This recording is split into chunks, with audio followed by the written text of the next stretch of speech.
Happy Saturday. Hope everybody's having a good day.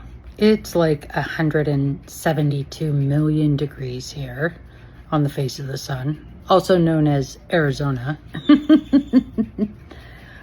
Quick update and quick unsolicited advice afterwards. I had my pre-screen yesterday for the drug trial. Talk about arduous. Holy smokes. I was there almost 3 hours. Learned a lot. When it comes to drug trials, there's a lot of repetitive questions. And that's because they're creating a file for you and determining acceptance. And anyway, it was a lot. It was everything under the sun. I didn't drink enough water, so they needed 5 vials of blood, and it took 4 pokes because my veins kept rolling. Apparently, I'm severely dehydrated, which doesn't surprise me. But I'm hoping they think I should know within a week, yes or no. I did ask that question, like, if I'm a no, are you going to call me? And she assured me that they would. So I'm hopeful. I got through that part, and so I'm hopeful. Now, unsolicited life advice, as I've told you guys and ladies in previous videos that have been doing a lot of reminiscing. And some of it has led to telling you personal stories or just advice in general. And I don't know why stuff is just kind of popping up in my head. And I started thinking about my kids and my ex-husband and co-parenting after a divorce or a breakup. So my ex-husband, Kevin, and I were legally married from 92 to 2020. But we separated in the end of 2017. And that was my choice. And to be quite frank, I'll always feel guilt about that, causing, breaking up my family and causing pain. But I wasn't a great wife. I wasn't what he needed. Anyway, I won't go into all of that because Kevin and I are very good friends. Very good friends. He's still one of my best friends. He's still my family. I guess what I want to address is how he and I handled stuff, and it wasn't always equal. There were some serious hurt feelings on both sides, and resentment and feeling betrayed and, all of that, and which I think are normal emotions when you end a relationship, especially when it involves children. And the probably year and a half after was really dark. It was a really dark place for both of us. For differing reasons, but it was a dark place. What I will say, the positives in that, is that he and I loved our children, our 3 children, more than we disliked each other at the time. Let that sink in. Love your children more than you dislike their parent, whether that's your ex-husband, your ex-wife, ex-girlfriend, ex-boyfriend, whatever you want to call it.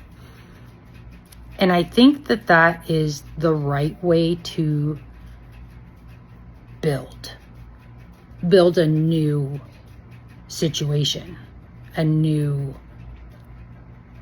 norm. Because it's tough when you end up, especially a long-term marriage and children, it's tough. You have to set your own boundaries, and you're learning how to establish them, how to enforce them, and people, and then your former significant other is trying to learn how to be okay with that, or how to navigate that, and that's for both sides. But the one boundary he and I never had to set was what was right for our children, because we always included each other. Always. It wasn't even a second thought. I didn't speak ill of him. I never would. And he never spoke ill of me. Now, we had situations where other people spoke ill of us to our children, and he and I addressed that appropriately. It was a united front and a, hey, this isn't okay, and okay, I'm going to handle that situation. I'm so sorry. Don't even worry about it. Not putting your children in the middle. Listen, unintentionally, I did do that. With telling my kids, hey, this is kind of my boundary with our new place. Like, this is my place. What I should have done, and I corrected it. I did correct it. What I should have done was articulate that directly to my ex-husband at the time, when we were still finding our footing in a new relationship, a new way of communicating and that kind of thing. So I am, nobody's perfect, but I can tell you that when you put your children's feelings first, the rest can be pretty easy. Not painless, but easier. The worst thing you could do to your children is talk disparagingly of their other parent. That's terrible. At that time, I won't say now, because, my children have significant others and stuff, but from a parental standpoint, the only other relationship in my children's lives that mattered as much to me as my own was the relationship they had with and have with their father. Let that sink in. You don't have to like the co-parent. You don't have to like them. But damn, you better respect them as the other parent, because that's what's healthy for your children. That's what's healthy for your children. And you are trying to raise really good, well-adjusted humans that you're going to one day turn out to society.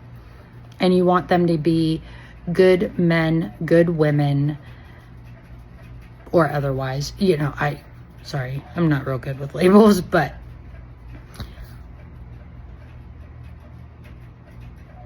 and don't deliver messages through your children. I've never done that. And Kevin never did that. Tell your mom this, tell your dad this. That's not their responsibility. Their responsibility is to go to school and enjoy life and learn lessons, but they don't have to learn lessons through acrimonious behavior between you and your ex. That's not for them to carry. That's not their burden. It's not their burden. You can establish a good relationship with your ex if you put forth the effort. And sometimes maybe they don't want to receive it, but you can always be the bigger person. You always have that option, and that's in the best interest of your children. I never, and Kevin never, wanted our children to be in a position where they had to choose, even as adults. Like, I have this special event, a big deal in my life. Who am I going to invite, mom or dad? My children invite both of us. They don't check in. They don't say, hey, is it okay? They don't do any of that, because they know that their mom and dad are friends. They know that their mom and dad respect each other, love each other, and we're family. It can be done. It can be done if you love your children more than whatever other bullshit has been going on. It can be done because I've done it. And I'm not an expert. But you can put ego aside, you can put resentment aside, you can put anger, hurt, betrayal, whatever led to the end of your relationship. That is not on your children, and it does not diminish the importance of the other parent in their lives. They could have been a terrible partner, a shitbird, but were they a good parent? Because that's all that matters. Because now you are stuck. You're forever connected, co-parenting your children. Just love your children more than any of the other bullshit. Do what's best for them. Thanks for listening. Much love.